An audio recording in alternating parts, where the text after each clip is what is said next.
No, but I think all of this is pointing to a series of developments that we now have to look at carefully. Vilnius gave us a glimpse. What we saw at Vilnius was the Europeans have had it with Ukraine. Let's be frank. They are at a point now where they realize Ukraine cannot win. That's no longer a secret. And it was obvious from the body language and from some of the statements that the Europeans are looking for an off-ramp. The real question at this point is whether or not the Biden administration is looking for an off-ramp. I rather suspect they are. And why? The Ukrainian army is beginning to melt away. People need to understand that at some point, every army that goes to war, at some point, reaches the breaking point. In other words, it cracks under pressure. My friend Mike Vlahos, he and I discussed this war last December, and a lot of people enjoyed that discussion. But that's one of the points that he raises routinely with me. How much more can these Ukrainians take? When you're faced with overwhelming superiority and firepower, when you live essentially in a fishbowl, remember they've got constant, persistent surveillance from space-based assets as well as terrestrial assets. There's nowhere to hide. And if you concentrate in any number, anywhere, you can be targeted, and ultimately some system, whether it sits in the Black Sea, whether it's inside Russia, whether it's inside southern Ukraine, or even up in Belarus, they can find you and strike you. So I think what we're watching is the disintegration of the Ukrainian military. Well, what do we do about it? I mean, that's the question. I think the opportunity for real escalation on NATO, on the side of NATO, is now no longer possible. And after all, where are our inventories of ammunition? How much ammunition have we got? What kind of medical infrastructure exists that could evacuate wounded? More important, how many ready combat formations do we have? I think the answers are all very, very negative. And under those circumstances, there's not a whole heck of a lot we can do. And then you have these outliers. The Poles, the Lithuanians keep insisting, well, we can go into Western Ukraine and, we'll gather territory that was once part of the Polish-Lithuanian Commonwealth that went out of business in 1794. And Putin has responded very negatively, saying, well, if you come in under the NATO umbrella, you'll never leave. In other words, we'll bury you where you stand.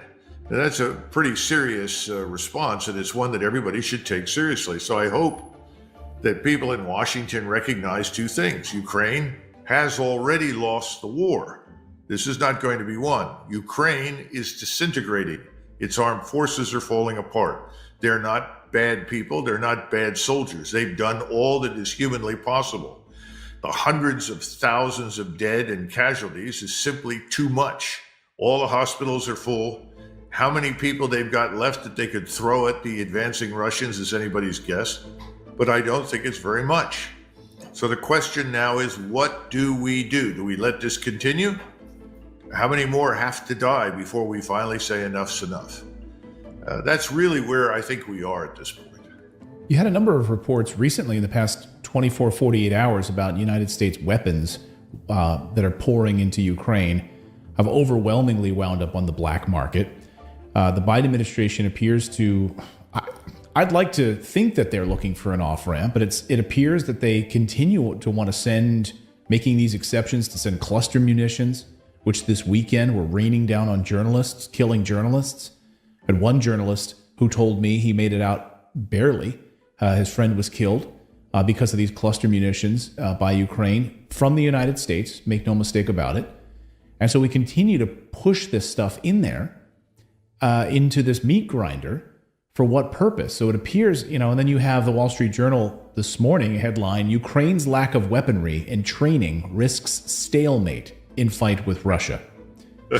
Risks a stalemate, right? They have a lack of weaponry. What do you make of this? So do you think that there's really an off-ramp for the Biden administration, or are they going to continue to throw more weapons down this drain? Well, there's no stalemate coming, that's for sure, because the Ukrainians are losing and the Russians are advancing, and the Russians can go all the way to the river, and if necessary, they can cross the river. Their mobilization, by the way, continues at a very steady pace. It's not being covered publicly but more and more and more men in various universities, in various technical institutes, in places where they would normally be working are missing. They're showing up in uniform. So the Army continues to grow. Right now, the numbers of troops are about 750,000. You're talking about 300,000 of those in reserve. And a target number is 1.2 million before this is over. So Russia is waxing, more and more powerfully with each passing day. So there will be no stalemate. The war is lost. Now, are we going to continue to send aid? I think at some point it will be suspended, but no one wants to say, gosh, I guess we were wrong, Morris.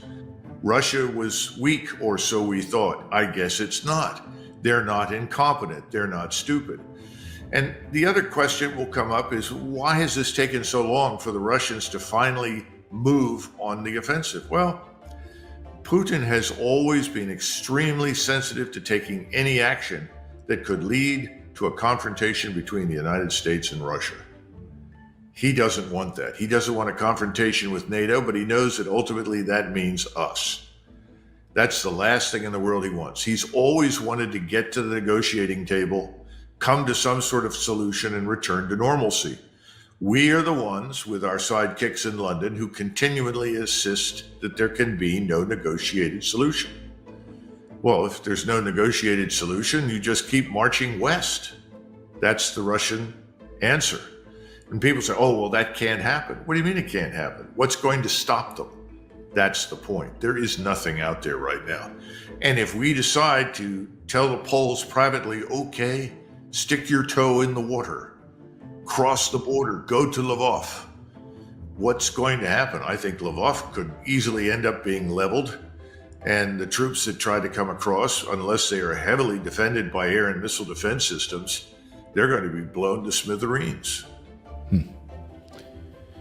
And then you have this question, which you and I were speaking about offline, which is these 8 Russian generals being removed. So I know we're trying to wrap our heads around exactly what's happening here. So this is on the Russian side now. Reports over the weekend of 8 Russian generals being removed from command by General Shoigu. And I'll just mention a few of the names that I can even pronounce here. Well, I'll try my best. Like current General Mikhail Tablinski. You have, I'm not going to even try this. But a number. Popov. That's fairly easy to pronounce. Gostev. He was one of these general officers who was extremely popular with his troops. Well, there are a number of different possibilities, and we're still trying to sort through this. I think, first of all, as soon as I heard about these 8 generals, some of whom, like Popov, are being removed for probably being overly aggressive. They seem to have been in the corner complaining about the slowness with which the Russians are approaching this war. They would like to see this thing terminated on terms that are created on the battlefield. In other words, let us go and finish the job kind of thing. If that's true, then I think we should offer up at least 8 of our Army generals right now. We'll make the switch because I'll bring them over here and put them to work. They'll do an infinitely better job than our generals because at least they'll be aggressive fighters. I don't know what's happening. I think that some of this has to do with Mr. Shoigu, who is the Minister of Defense. Some of it has to do with General Gerasimov, the Chief of the General Staff. Remember that Vladimir Putin is very close to both of those men. And those men have had difficulty with several of these generals from time to time. Whether or not this is justified or unjustified, I have no idea. But whenever you see general officers removed, or better, killed in combat, believe it or not, that's a healthy sign of a military establishment at war, because it means that someone is being removed for doing something that was either wrong or not turning in the right results. In other words, people are being held accountable for what they do. That's good. If they get killed, that is an inspiration to soldiers. I can tell you that from having seen that repeatedly in history. Every time a general officer is reported killed or wounded, soldiers are sort of enraged at the enemy because they're proud of the fact that their commander was sharing the danger with them. We don't seem to get that here in the United States. We think, oh, well, generals are supposed to be remote from the battlefield because we can't afford to lose any.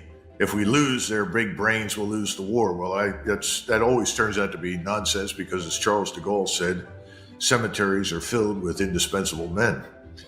So you can always find more talent, but we seem to overlook that. So we don't really know what's happening, but I suggest it's a little of all of the above.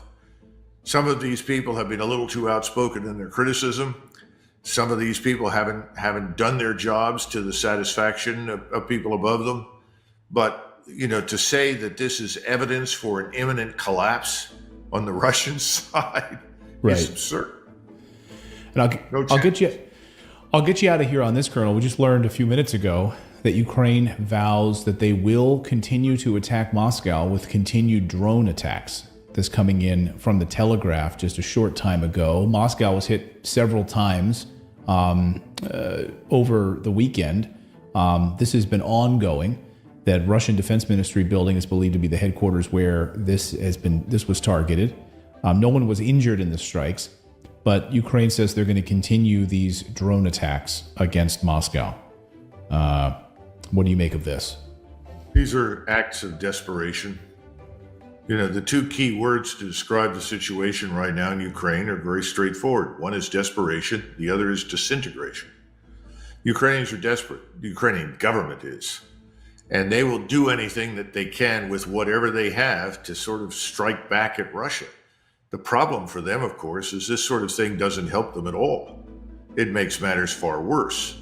And they're not focusing their attention on the forces in front of them that are breaking through and entering their country.